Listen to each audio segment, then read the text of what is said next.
सबसे पहला क्वेश्चन है हमारा क्वेश्चन नंबर 5। बोला गया कि एक वेक्टर है 3i cap plus 4j cap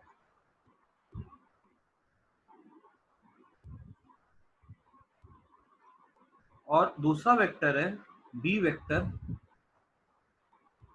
जो कि है 7i कैप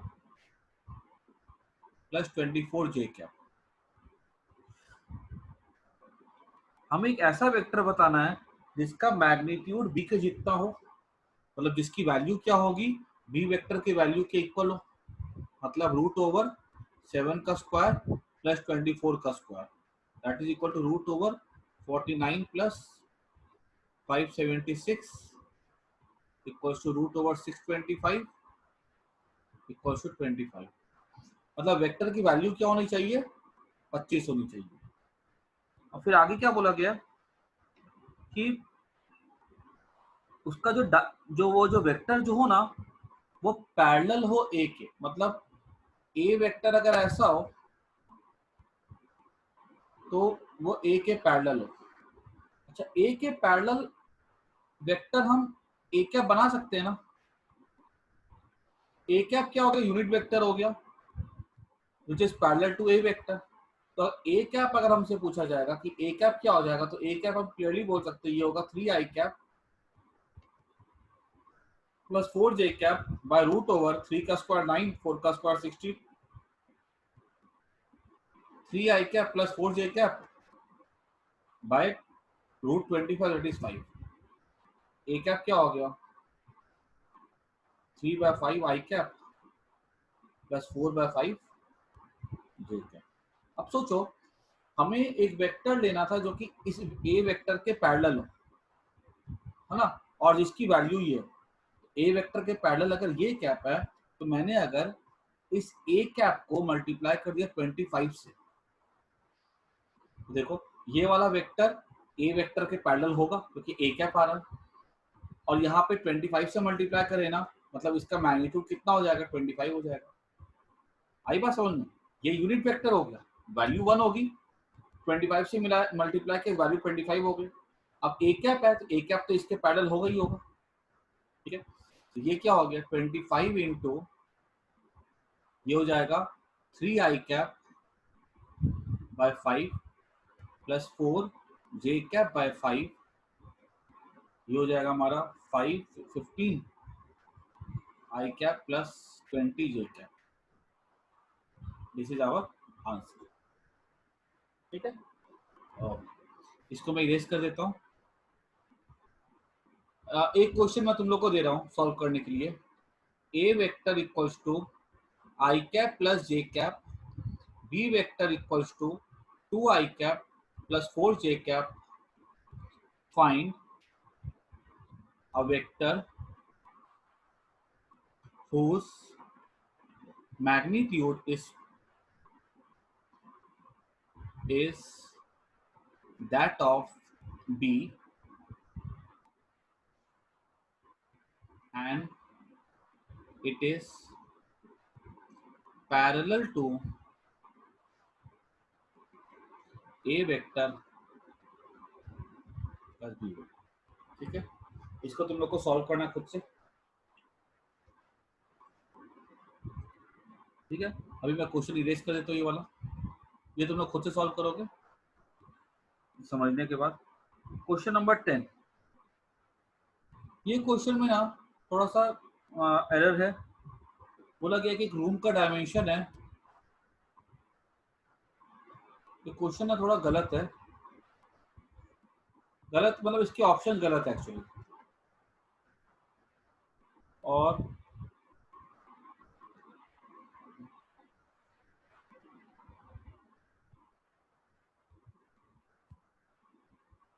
ऐसे करके क्यूब है और बोला गया कि इस क्यूब का जो साइड है ना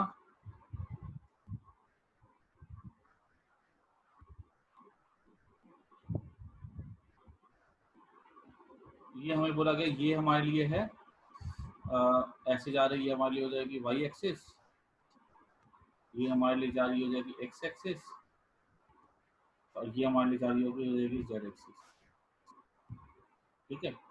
अब बोला गया कि यहाँ पे इस सवाल में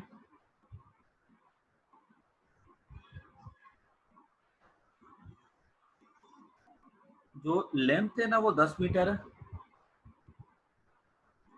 जो ब्रेथ है वो है 12 मीटर, और जो हाइट है ना वो हो जाएगी 14 मीटर। मतलब ये हुआ कि अगर हमसे पूछा जाएगा, और क्या बोला गया इसमें कि इंसेक्ट है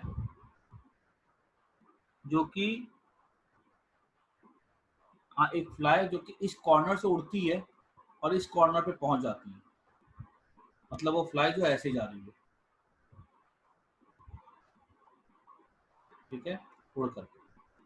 तो यहाँ पे जब पहुंचेगी तो उसने कितना डिस्टेंस ट्रेवल किया, तो डिस्टेंस कैसे ट्रेवल करेगी देखो, वो ये पॉइंट का को हम कैसे लिख सकते हैं कोऑर्डिनेट इसका, तो एक्स पे चले 10, लिखा 10, वाई पे चले हम कितना, वाई पे चले हम 14, लिखा 14, और हम जेड पे कितना चले, जेड पे चले 12, तो लिखा 12। तो इसको हम वेक्टर फॉर्म में कैसा ले सकते हैं, 10 आई कैप प्लस 14 जे कैप प्लस 12 के कैप। इसकी वैल्यू क्या हो जाएगी, रूट ओवर 10 का स्क्वायर 100, 14 का स्क्वायर 196, 12 का स्क्वायर 144। ये हो जाएगा 300, 300 और एक 400, 400 और 450 हो जाएगा ना ये, है ना। 196 प्लस 44 कितना हो जाएगा, ये हो जाएगा 100, 200, हाँ 440 हो जाएगा। ये इसका हो जाएगा लेंथ, ठीक है, मीटर में।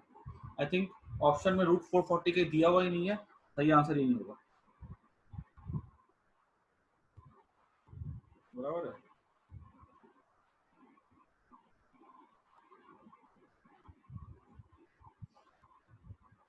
This is only the correct answer.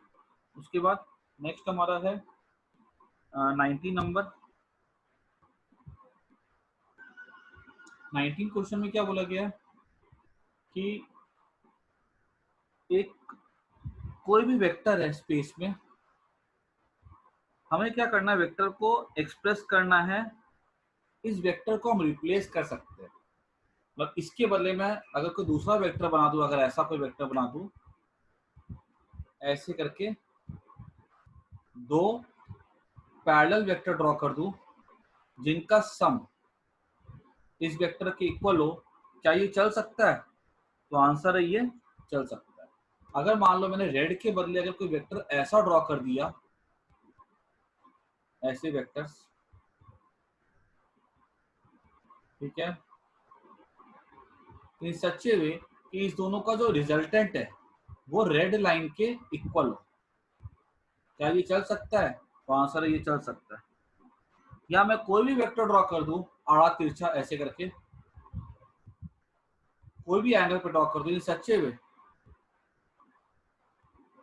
कि इस दोनों का रिजल्टेंट इस रेड लाइन के इक्वल हो और पैरेलल हो, मतलब इसका रिजल्टेंट इस दोनों का रिजल्टेंट जो हो वो रेड के इक्वल हो, ये भी चलेगा। अब सुना ध्यान से, पहला ऑप्शन भी सही है, दूसरा ऑप्शन भी सही है, तीसरा ऑप्शन भी सही है, और चौथा, it is not possible to resolve a vector, चौथा तो कोई मतलब ही नहीं बनता, बिकॉज वेक्टर को हम रिजॉल्व कर सकते हैं, हमने उसका मेथड पूरा पढ़ के रखा है। लेकिन इस तीनों में अगर हमारे पास ये सिंगल करेक्ट अगर आता है ना, तो हमारा इस पे जो बेस्ट रिप्लाई है ना वो थर्ड वाला होगा। ये तीनों सही है, अगर मल्टीपल चॉइस में अगर आ जाए तीनों को टिक करके आना, लेकिन अगर सिंगल में आता है ना तो इसको हम ऐसा लिखेंगे कि हम कोई भी वेक्टर ड्रॉ कर सकते हैं, ठीक है, कोई भी एंगल पे आड़ा तिरछा कैसा भी, एक के हम 50 वेक्टर ड्रॉ कर सकते हैं, लेकिन अगर उन सबका रिजल्टेंट अगर ओरिजिनल वेक्टर के बराबर है ना तो हम कर सकते हैं। क्लियर?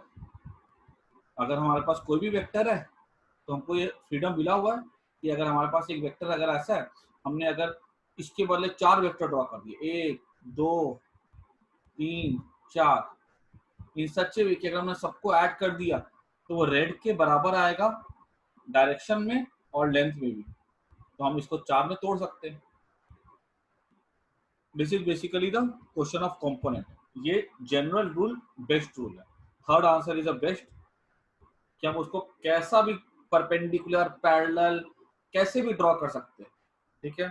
बस उन सब का रिजल्टेंट जो है ना वो ओरिजिनल वेक्टर के बराबर होना चाहिए। रिजल्टेंट मतलब मैग्नीट्यूड एंड डायरेक्शन। उसके बाद नेक्स्ट क्वेश्चन है हमारा question number 21। Which of the following is a scalar. इसमें से ना एक्चुअली कोई भी स्केलर नहीं है।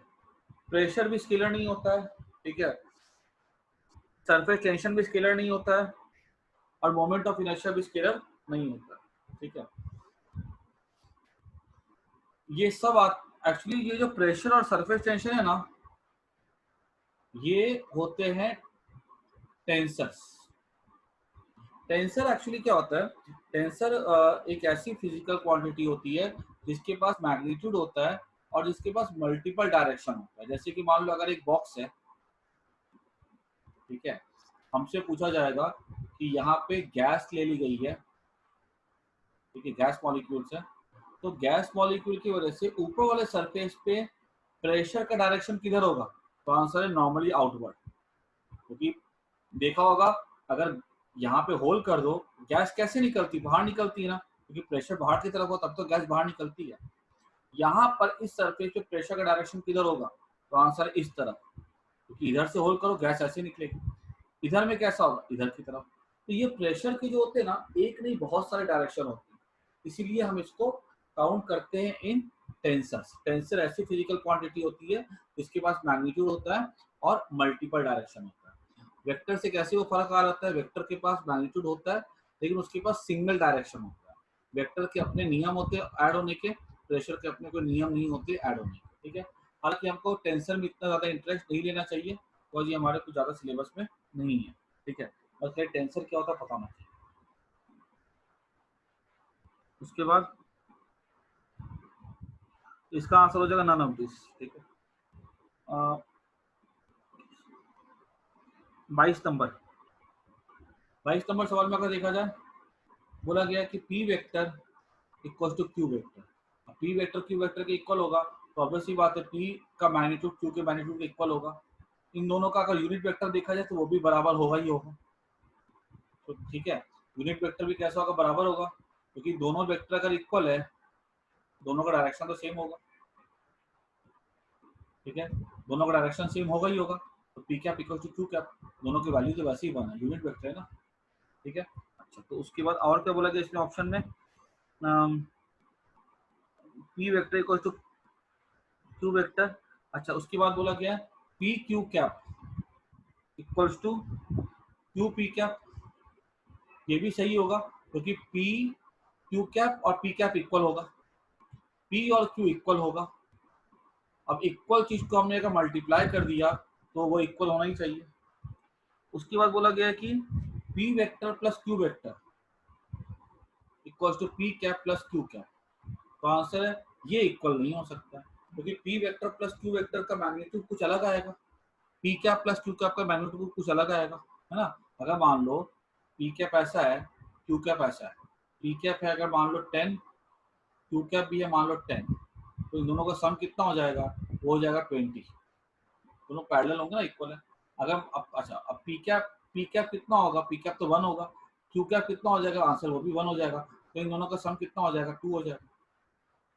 तो कहाँ 22 की कहाँ इक्वल आ रहा है, ठीक है, तो ऐसा होगा। उसके बाद नेक्स्ट क्वेश्चन, अभी हम देखते हैं 28 नंबर। तो 28 में एक्चुअली आंसर कुछ भी दिया गया हो, ठीक है, surface area is a vector quantity, याद रखना, surface area is a vector quantity. अगर आंसर बुक में कुछ अगर अलग दिया गया है, यही याद रखना, ठीक है। क्लास 12 में इस पे क्वेश्चंस भी आते हैं, ठीक है। और याद रखना direction of surface area is always taken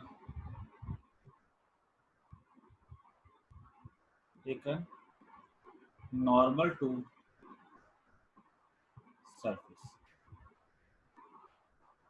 अभी एक बार के लिए इसको याद कर जाना, जैसे हमारे पास मान लो कोई अगर ऐसा कोई रेक्टेंगल होगा, बोला जाएगा कि बताओ इसका एरिया वेक्टर किधर होगा, इसका एरिया वेक्टर ऐसा ड्रॉ कर दिया हमने सरफेस के नॉर्मल, ठीक है। This is the area vector का डायरेक्शन। और मैग्नीट्यूड कैसे निकालते हैं हम लोग, जैसे वन लेंथ इंटू बेस से आंसर आ जाएगा। डायरेक्शन कैसे लेते हैं हम लोग, नॉर्मल टू सरफेस। ये ना एक तुम लोग को अभी क्रॉस प्रोडक्ट में पढ़ाऊंगा, तो वहां पे इसका मैं लॉजिक और क्लियर कर दूंगा अच्छे से। अभी फिलहाल याद रखो दोस्तों, ठीक है। क्रॉस पे मैं समझा दूंगा पूरा अच्छे से।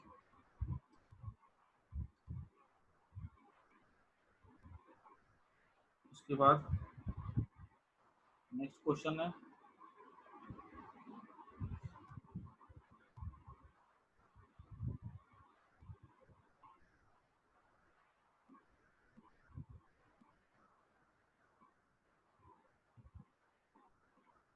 ये हो गया अपना। उसके बाद एक क्वेश्चन देखो, सिक्स्थ नंबर, सिक्स्थ है addition and subtraction of vectors का, ठीक है। ये addition and subtraction of vector का सेकंड पार्ट है ये। क्वेश्चन नंबर 6 बोला गया कि एक बॉल ऐसे आती है, ऐसे हिट करके चली जाती है, ठीक है। और बोला गया कि इसका मास कितना है बॉल का, 1 m है, और वेलोसिटी क्या v है, एंड हैज, तो पूछा गया कि जब वो हिट करके जाएगी ना, तो बताओ बॉल के मैग्नीट्यूड में क्या चेंज होगा। ये वाला एंगल थीटा है, ये वाला एंगल भी थीटा है। तो इसको करने का बड़ा सिंपल सा तरीका है, इसको हम एक्सप्रेस करते हैं यूनिट वेक्टर के टर्म में। ये मास इंटू वेलोसिटी क्या हो जाएगा, मोमेंटम हो जाएगा। वेलोसिटी वेक्टर होता है, तो मोमेंटम भी क्या हो जाएगा, वेक्टर होगा। अब देखो इस mv को मैं क्या लिख सकता हूँ, इसका एक कंपोनेंट जाएगा नीचे की तरफ, ये कितना हो जाएगा mv, कंपोनेंट क्या हो गया इसका mv cos थीटा, और ये वाला क्या हो जाएगा इसके लिए mv sin थीटा। तो मतलब इसके लिए मैंने क्या लिख सकता हूँ, ये हो जाएगा mv sin theta I cap plus, क्योंकि ये अलोंग पॉजिटिव एक्स एक्सिस है, देखा ना ये पॉजिटिव एक्स एक्सिस की तरफ जा रही है, ये डायरेक्शन आप प्लस लेंगे, ठीक है। तो ये डायरेक्शन क्या हो जाएगा हमारा, माइनस हो जाएगा। Minus M V cos theta J क्या, ये हमारा हो जाएगा initial momentum P I, initial लिखते हैं, पी एफ फाइनल मोमेंटम क्या हो जाएगा। अब बॉडी इधर जा रही है, अब देखो तो ये एम वी है, अब इसका कंपोनेंट किधर होगा, ऊपर की तरफ होगा, ये क्या हो जाएगा M V cos theta J क्या, क्योंकि देखो हमने नीचे को लिया है प्लस, नीचे को हमने क्या लिया है माइनस, तो ऊपर क्या हो जाएगा, ऊपर हमारा हो जाएगा प्लस का। देखो ये वाला कैसे ना, ये इसका मैं ड्रॉ करो, इसका एक कंपोनेंट कैसे जाएगा, ऊपर जाएगा, और एक कंपोनेंट कैसा जाएगा इसका, इधर जाएगा। तो M V cos theta J क्या, और इसका ये वाला कंपोनेंट तो टुवर्ड्स राइट ही है, तो M V sine theta I cap,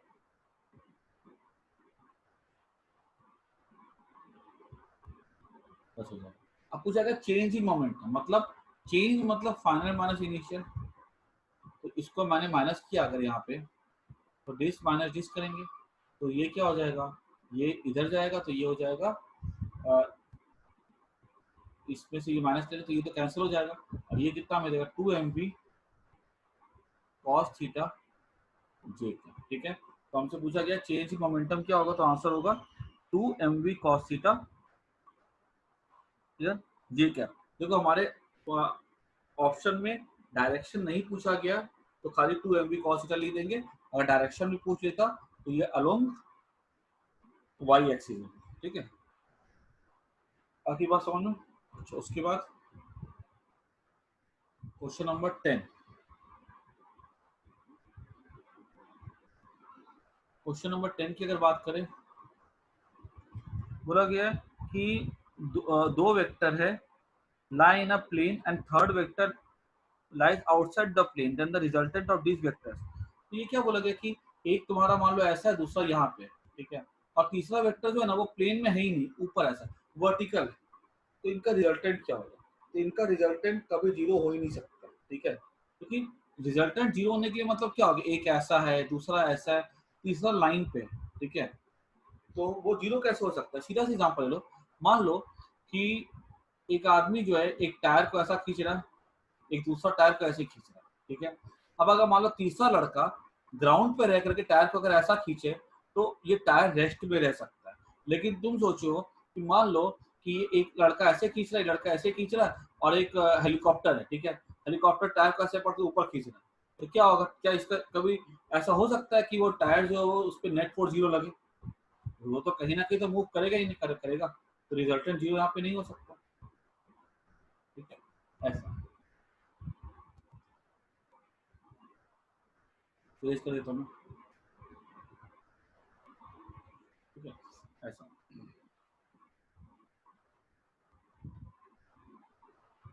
इसमें तुम एक एग्जांपल और ले सकते हो, और सिंपल थोड़ा सा, मान लो एक जन ऐसे है जो खींच रहा है टायर को ऐसे, दूसरा ऐसे खींच रहा है, ठीक है, दो फोर्स लग रहे हैं, और ये टायर अपना है और टायर पे ग्रेविटी लगी है, तो ग्रेविटी लगी तो टायर नीचे गिर जाएगा ना, कहाँ रेस्ट पे कहाँ रहेगा, ठीक है।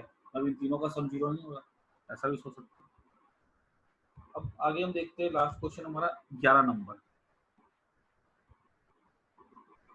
बोला गया कि resultant of the forces has a magnitude smaller than the magnitude large force. बोला गया कि एक बड़ा वेक्टर है और एक छोटा वेक्टर, ठीक है, छोटा वेक्टर कैसा भी हो सकता है, कोई भी डायरेक्शन में हो सकता है, लेकिन अगर उस दो वेक्टर को अगर हम ऐड करें ना, तो हमारा जो आंसर आएगा ना वो बड़े वेक्टर से छोटा है। मतलब अगर ये 10 है हमारा, तो कोई वेक्टर ऐसा है जिसको हम ऐड करें ताकि रिजल्टेंट बड़े से छोटा है, तो दूसरा वेक्टर कहाँ होना चाहिए? तो ऑब्वियस ही बात है, दूसरा वेक्टर अपोजिट ही होना चाहिए। टू, मान लो ये 10 और ये 2 है, रिजल्ट हमारा कितना आएगा? 8। ये 8 रिजल्ट बड़े वाले वेक्टर से छोटा कब हो सकता है? जब हमने को अपोजिट वेक्टर में लगाएंगे। तुम अगर बोलोगे कि नहीं सर ऐसा हमने 10 है, हम यहाँ पे एक वेक्टर ऐसा लगा देते हैं, वन वेक्टर, ठीक है, परपेंडिकुलर डायरेक्शन में, तब इसका ऑब्वियस ही बात है, इसका आंसर 10 का स्क्वायर प्लस 1 का स्क्वायर, तो ये हो जाएगा √101। √101 100 से बड़ा होगा। लेकिन हमारा क्वेश्चन में क्या बोला गया है कि जो रिजल्टेंट आएगा, ठीक है, वो 10 से छोटा होना चाहिए, और 10 से छोटा तभी हो सकता है जब हमारे का दूसरा वेक्टर इसके ऑपोजिट लगे, तभी। नहीं तो कुछ भी कर लो तुम, ठीक है, कोई भी एंगल पे लगा लो, तो रिजल्टेंट हमेशा क्या होगा? 10 से बड़ा आएगा। रिजल्टेंट 10 से तभी छोटा हो सकता है जब यहाँ पे ऑपोजिट डायरेक्शन में लगेगा, ठीक है।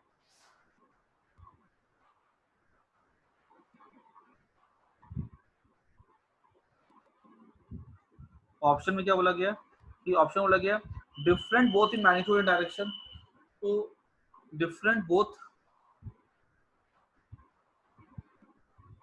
इन मैग्नीट्यूड डायरेक्शन तो सेंस नहीं बनता है ना।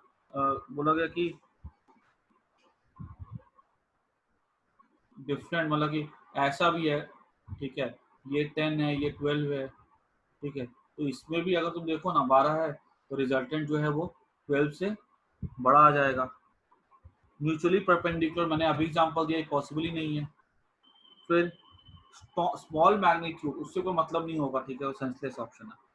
अपोजिट इन डायरेक्शन, ठीक है, तो अपोजिट इन डायरेक्शन होगा, जो मैंने बताया अभी, ठीक है। उसके बाद ये हो गया डाउट्स अपने। एक बार मैं और भी डाउट्स चेक कर लेता हूँ।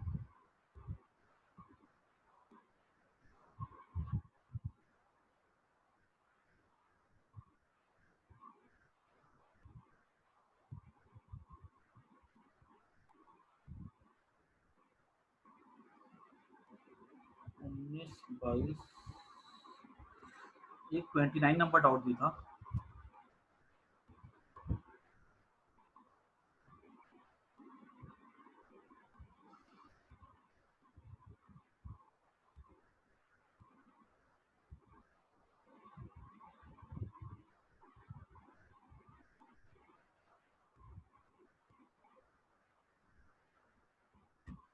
29 नंबर में क्या बताया गया कि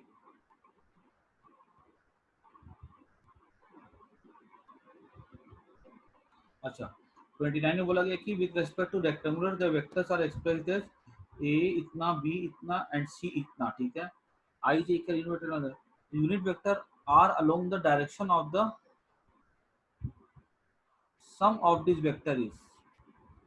अच्छा ये वाला क्वेश्चन जो है ना, हमने इस टाइप का पहले किया भी है, इसको भी मैं कर देता हूँ। बोला गया कि ए वेक्टर है 4i cap minus J cap,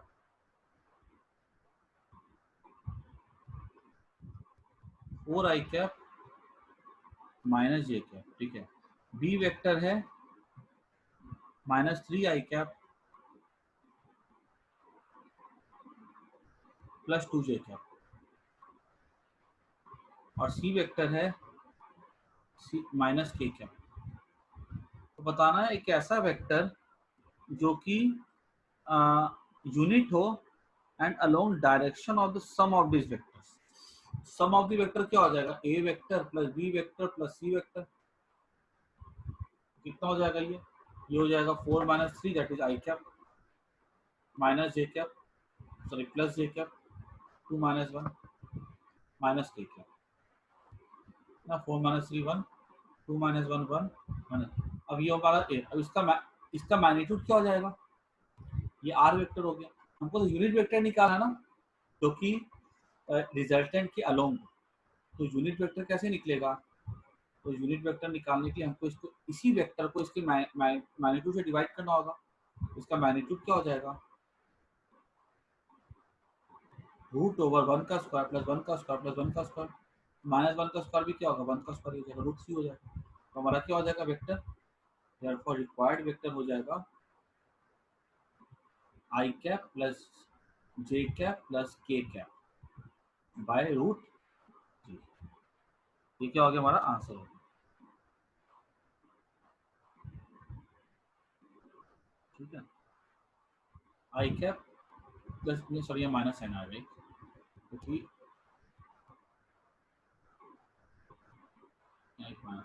यहाँ माइनस है ना, हमने इसको डिवाइड कर दिया। इसी में हम क्या करेंगे, 1/√3 कॉमन ले लो और लिख दो ऐसा,